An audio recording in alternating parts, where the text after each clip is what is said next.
Bismillahirrahmanirrahim. Assalamualaikum warahmatullahi wabarakatuh. Perkenalkan, nama saya Naufal Wildan Hazim dari kelas 12 MIPA 4, absen nomor 28.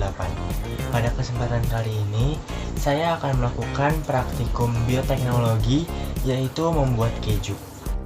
Sebelum kita lanjut, kita akan membahas sedikit tentang bioteknologi. Bioteknologi adalah pemanfaatan mikroorganisme untuk menghasilkan suatu produk yang dapat digunakan oleh manusia. Bioteknologi dibagi menjadi dua, yaitu bioteknologi konvensional dan bioteknologi modern. Bioteknologi konvensional biasanya menggunakan mikroorganisme berupa bakteri, jamur, dan lain-lain dengan metode yang sederhana. Sedangkan bioteknologi modern biasanya menggunakan enzim dan DNA serta dilengkapi dengan teknologi yang canggih.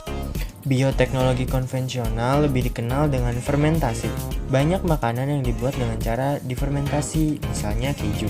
Keju adalah sebuah makanan yang dihasilkan dengan memisahkan zat-zat padat dalam susu melalui proses pengentalan atau koagulasi. Proses pengentalan ini dilakukan dengan bantuan bakteri atau enzim tertentu yang disebut rennet. Dalam pembuatan keju digunakan bakteri asam laktat yaitu Lactobacillus dan Streptococcus. Bakteri tersebut berfungsi memfermentasikan laktosa dalam susu menjadi asam laktat yang terdapat dalam cuka makan. Alat dan bahan yang kita perlukan yaitu yang pertama ada cuka, kemudian ada sekitar kurang lebih 500 ml susu, kemudian ada sendok teh, kemudian juga ada garam, kemudian ada panci, ada baskom, ada toples kecil, serta ada kain. Langsung saja kita ke praktikum. Langkah pertama yaitu kita didihkan susu UHT. Aduk agar tidak lengket di panci.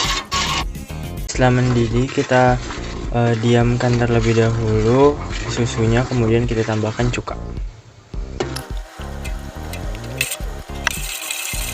Bisa dilihat setelah susu ditambah cuka, susu lama-kelamaan akan membentuk gumpalan atau dadih.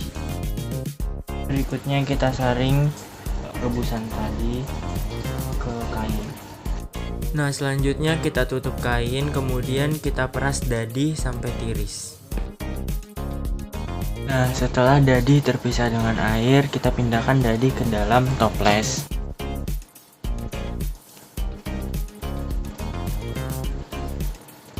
Setelah dadih dipindahkan, sekarang kita masukkan garam sebanyak kurang lebih 1/4 sendok teh. Kemudian kita ratakan.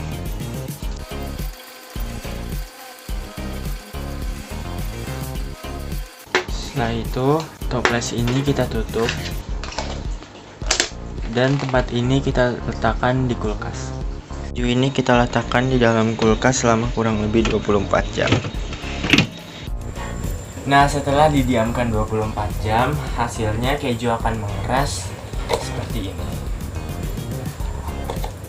Dan sekarang keju sudah siap untuk dihidangkan.